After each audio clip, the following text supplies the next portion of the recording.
प्रथम सामुएल तार 1 पर्व 16 रु 10 रु 18 पर्यंत।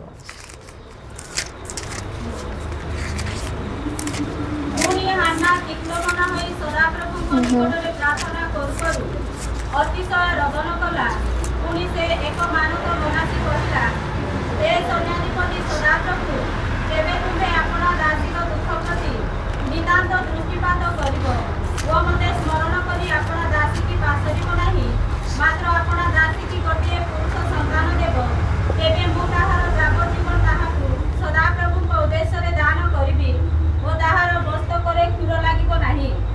एही रूपे से सदाप्रभु को साक्षात रे प्रार्थना करूथिबा समय रे एली ताहार मुख को अनाइले से समय रे हाना अपना मने मने कथा कहूथिला केवल ताहार अष्ट हलुथिला मात्र ताहार रोग सुना जाउ नथिला तेनु से मत होइथिबो बोली एली विचार कले। बस एली कोन भाउछन्ते एठी से माती जाइथिबे बोली। एमती प्रार्थना भी आमे न करू। मैं बहुत लोग देखी था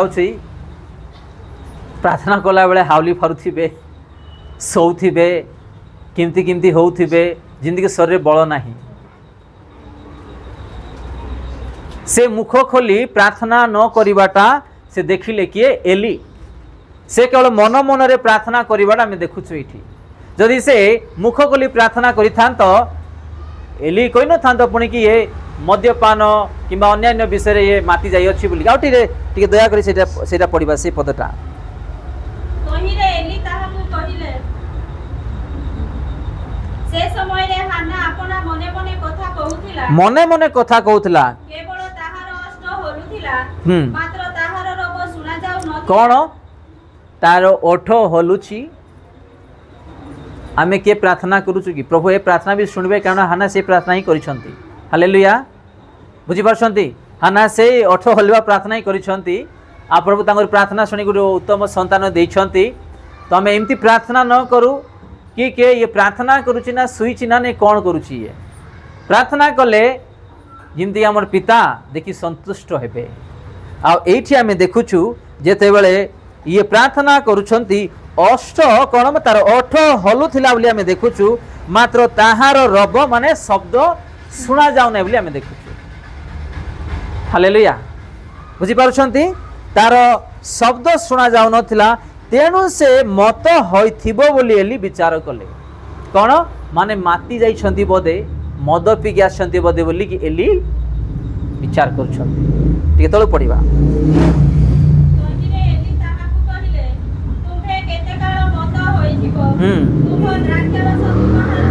बस किए कहते एली का को हाना किए कहतु फेमस भविष्य वक्ता किए सामुएल जदि बाइबल रे फेमस गोटे स्त्री अछंती बोली किए हाना फेमस ना गुड़ा को पसी जाउछंती। हाना कौन प्रार्थना कला कि मते गोटे संतान दियो मु तुमर सेवारे मु देई देबी एमती प्रार्थना कला परा देला ना नहीं ना हाँ आजिकल तो अनेक मान तो करुछु आमे प्रभुंगर सेवारे दे देबी मते गोटे संतान हो मते गोटे झियो किंबा पुओ हेले मु कौन करिबी मु देई देबी बोली आमे कहि थाउछु किंतु पुओ झियो होला परे आमे दउनु प्रभु को सेवा कार्य रे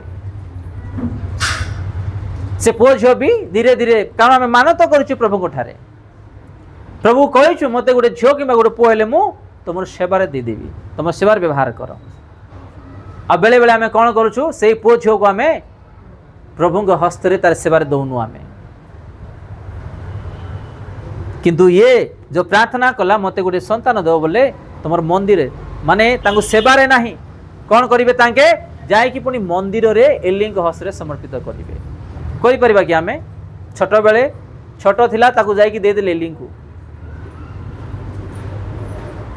प्रभु छोटो बेले ही तां से तो कथा वार्ता इछंती हालेलुया डायरेक्ट का सहित छोटो समय रे डायरेक्ट एली को सहित कथा इछंती तो आमे माने आज केमिति प्रार्थना करूछु केमिति प्रभु रे चालुछु तो एठी आमे देखुछु तोही रे एली ताहा को कहिले ତୁମ୍ଭେ କେତେ କାଳ ମତ ହୋଇଥିବ, ତୁମ୍ଭ ଦ୍ରାକ୍ଷାରସ ତୁମଠାରୁ ଦୂର କର। ଏଥିରେ ହାନା ଉତ୍ତର ଦେଇ କହିଲା, ନା ମୋହର ପ୍ରଭୁ, ମୁଁ ଦୁଃଖିନୀ ସ୍ତ୍ରୀ, ମୁଁ ଦ୍ରାକ୍ଷାରସ କି ମଦ୍ୟପାନ କରିନାହିଁ, ମାତ୍ର ସଦାପ୍ରଭୁଙ୍କ ସମ୍ମୁଖରେ ମୁଁ ଆପଣା ପ୍ରାଣ କ'ଣ କଲି? ବେଦନା କରୁଛି। ଆପଣା ଦାସୀ କି ପାପାଧମର କନ୍ୟା ବୋଲି ଜ୍ଞାନ ନ କର। ମୁଁ ଆପଣା ଚିନ୍ତା ଓ ବିରକ୍ତିର ବାହୁଲ୍ୟ ହେତୁରୁ ଏ ପର୍ଯ୍ୟନ୍ତ କଥା କହୁଥିଲି। ତଇଁରେ ଏଲି ଉତ୍ତର ଦେଇ କହିଲେ, କୁଶଳରେ ଯାଅ, ଯାହା ତୁମ୍ଭେ ମାଗିଲ ଇସ୍ରାଏଲର ପରମେଶ୍ୱର ତୁମ୍ଭର ସେହି ନିବେଦନ ଅନୁସାରେ ତୁମ୍ଭକୁ ଦିଅନ୍ତୁ। ହାଲେଲୁୟା। ତୁ ସେ କହିଲା, ତୁମ୍ଭ ଦାସୀ ତୁମ୍ଭ ଦୃଷ୍ଟିରେ ଅନୁଗ୍ରହ ପ୍ରାପ୍ତ ହଉ। ଆଉ ସେ ସ୍ତ୍ରୀ ଆପଣା ପଥରେ ଗଲା ଓ ଭଜନ କଲା, ପୁଣି ତାହାର ମୁଖ ଆଉ ବିଷଣ୍ଣ ନହିଲା। ସେ ପ୍ରାର୍ଥନା କଲା ପରେ ଭଜନ କରିବା ବିଷୟରେ ଆମେ ଦେଖୁଛୁ। ଆଜି ତ ଉପବାସ ଏମିତି କେତେବେଳେ 3ଟା ହେଇଯିବ, କେତେବେଳେ 6ଟା ହେଇଯିବ, ନାଇଁ କି? କେତେବେଳେ 3ଟା ହେଇଯିବ, କେତେବେଳେ 6ଟା, କେତେବେଳେ 12ଟା ହେଇଯିବ, ଯେ ଥରଥରି ଯାଉଥିବ ହାତ ଗୋଡ଼ ପେଟ ଶରୀର, ଖାଲି ନାକୁ ଉପବାସ ହେଇଯାଉଥିବ। ଆମେ ଗାଁରେ ତ ଆଉ କ'ଣ ନା, ମୁଁ କହିଲେ ଅନଲାଇନ୍ରେ ଅଛି କହିଥାନ୍ତ, ପୁଣି ମୁଁ ନିଜ ପରିବାର ଭାଇମାନଙ୍କ ବିଷୟରେ କହିବି। ମୁଇଁ ମୋର ବାପାଙ୍କ ସମୟରେ ମୁଁ ଯାଇଥିଲି, ଦେଖିଲି ମୁଁ ଆମର ଭାଇମାନଙ୍କୁ, ଆମର ଲୋକମାନଙ୍କୁ ଉପବାସ ଆଉ କ'ଣ ନା। ବାଃ, ଏ ଦେଖ ଏଇଠି ସେ କ'ଣ କଲେ, ପ୍ରାର୍ଥନା ସରିଲା ପରେ ସେ ଖା ପିଆ କଲେ ବୋଲି ଆମେ ଦେଖୁଛୁ। ଆମ୍ଭେମାନେ ବି ଈଶ୍ୱରଙ୍କର ବାକ୍ୟରେ ଶିଖିବାକୁ ପଡ଼ିବ, କାରଣ ସେ ଯାହା ଆମମାନଙ୍କୁ କହିଛନ୍ତି ତଦନୁସାରେ ଯଦି ଚାଲିବା, ପ୍ରଭୁ ନିଶ୍ଚିନ୍ତ ଆଶୀର୍ବାଦ କରିବେ। ଆଜି ଆମେ କ'ଣ ଦେଖୁଅଛୁ? ମଦ୍ୟପାନ ବିଷୟରେ। ଆଉ ଗୋଟେ ବାକ୍ୟ ଦେଖିବା, ମାଥ୍ୟୁ 24 ପର୍ବ 48ରୁ 51।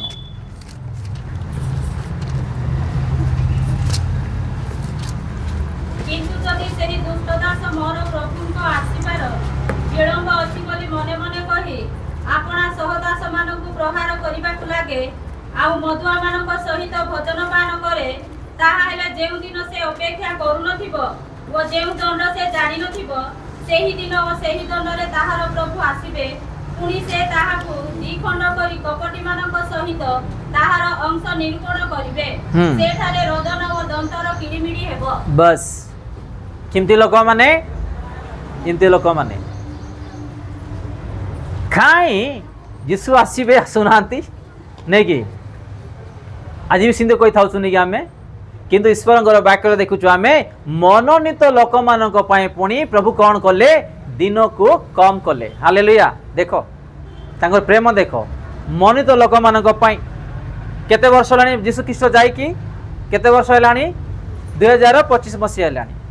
ଯୀଶୁ ତ କହିଛନ୍ତି ଏତେ ବର୍ଷ ହେଇଗଲାଣି ଆସୁନାହାନ୍ତି, ଏବେ ସେ ଆଇଲେ ଜଗତର ଲୋକ ସବୁ ନଷ୍ଟ ହେଇଯିବେ। ଆମେ ଆଜି ପ୍ରସ୍ତୁତ ଅଛୁ? କୁହନ୍ତୁ, ଆମେ ପ୍ରସ୍ତୁତ ନାହୁଁ। ତେଣୁକରି ସେ ସମୟ ଦେଉଛନ୍ତି ଆମ୍ଭେମାନେ ଯେମିତି ଭଲରେ ପ୍ରସ୍ତୁତ ହେଇପାରିବା, ପ୍ରଭୁରେ ବଢ଼ିପାରିବା, ପାପକୁ ଛାଡ଼ି ପରିବର୍ତ୍ତନ ହେଇ ତାଙ୍କ ରାସ୍ତାରେ ଚାଲିପାରିବା, ପ୍ରଭୁ ଚାହୁଁଛନ୍ତି। ତେଣୁକରି ମନୋନୀତ ଲୋକମାନଙ୍କ ପାଇଁ ସେ କ'ଣ କଲେ? ଦିନକୁ କମ୍ କରିଛନ୍ତି। ସେ ଏବେ ଆସିବ ବୋଲେ କେହି ବି ପ୍ରସ୍ତୁତ ନାହାନ୍ତି, ସବୁ ନଷ୍ଟ ହେଇଯିବ। ମାନେ 100ରୁ 60 କିମ୍ବା 70% ଲୋକ ପୃଥିବୀରେ ସମସ୍ତେ ନରକକୁ ଯିବେ। ପ୍ରଭୁ ଚାହୁଁନାହାନ୍ତି ଯେ ମାନେ ସମସ୍ତେ ନରକକୁ ଯାଆନ୍ତୁ, କିନ୍ତୁ ପ୍ରଭୁଙ୍କର ଅନୁଗ୍ରହ ଦୟା ଆଜି ଯେଉଁମାନଙ୍କୁ 2025 ବର୍ଷ ହେଲାଣି, ଆମର ଅଜାଇ କାଳରୁ ଆମେ ଯୀଶୁଙ୍କୁ ଜାଣିଛୁ, କିନ୍ତୁ ଆଜି ଆମେ ପରିବର୍ତ୍ତନ ନାହୁଁ। ଯୀଶୁ ମାନେ ଇଚ୍ଛା ନାହିଁ, ଚର୍ଚ୍ଚ ମାନେ ଇଚ୍ଛା ନାହିଁ, ପ୍ରାର୍ଥନା ମାନେ ଇଚ୍ଛା ନାହିଁ, ସ୍ୱର୍ଗରାଜ୍ୟ ଇଚ୍ଛା ନାହିଁ, ଆଶୀର୍ବାଦ ଇଚ୍ଛା ନାହିଁ। କେବଳ ଆଶୀର୍ବାଦ ହିଁ ଦରକାର। କେଉଁଟା? ଏ ଜଗତରେ ଯେମିତି ଆମେ ଭଡ଼ା ଦେବା, ଖାଇବା ପିଇବା ପିନ୍ଧିବା ବଞ୍ଚି ରହିବା, ଏଇଟା ତ ଜଗତରେ ବଞ୍ଚି ରହିବା ଆପଣ ସେ ଦେବେ ବୋଲି ନିଜେ ବାକ୍ୟରେ ସେ କହୁଛନ୍ତି। ପ୍ରଥମେ ତାର ରାଜ୍ୟ ଏବଂ କ'ଣ ଧାର୍ମିକତାକୁ ପ୍ରଥମେ ଅନ୍ୱେଷଣ କର, ସେ ଦେବେ ବୋଲି କହିଛନ୍ତି। ସେ ତ ଦେଉଥିବେ। ସେ ଏଇଟା ପାଇଁ ଆଜି ଚିନ୍ତା କରି ଆମେ ବୁଲୁଛୁ, କିନ୍ତୁ ଆଜି ଆମେ ନିଜର ଆତ୍ମା ପରିବାର ଯେମିତି ସ୍ୱର୍ଗରେ ଯାଇପାରିବା ଏ ବିଷୟରେ ଆମେ ଧ୍ୟାନ ଦେଉନାହୁଁ। ତ ଏଇଠି ଲେଖା ଅଛି, ଆଉ ଥରେ ସେଇ 48 ଟିକେ ଆମେ ପଢ଼ିବା, ସେଠି କ'ଣ କହୁଛନ୍ତି?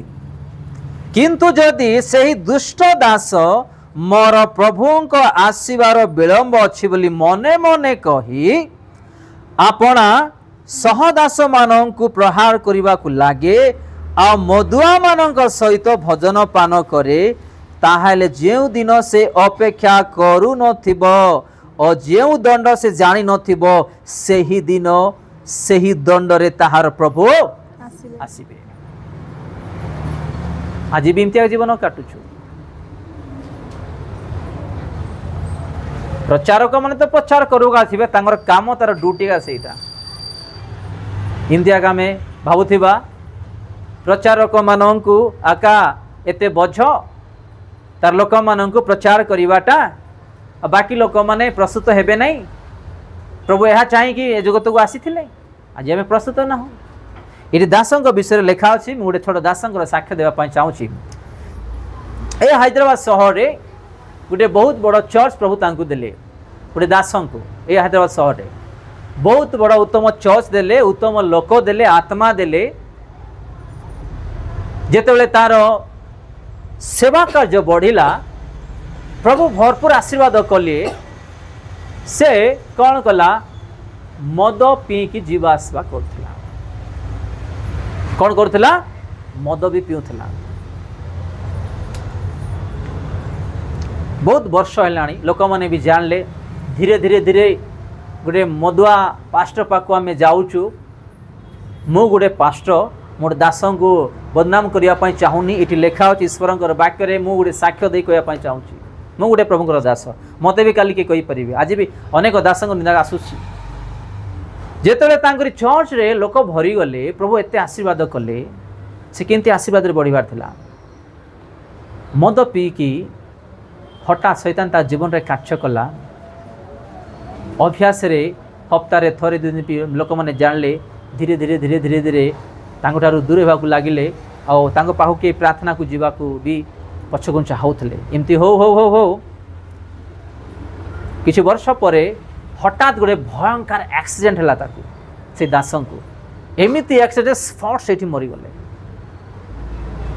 माने ये देखुछु आमे कौन लिखा अच्छे ये 50 रे ताहाले जेउ दिन से आप अपेक्षा करू नथिबो और जेउ दंड से जानी नथिबो सेही दिन और सेही दंड रे ताहार प्रभु आसीबे।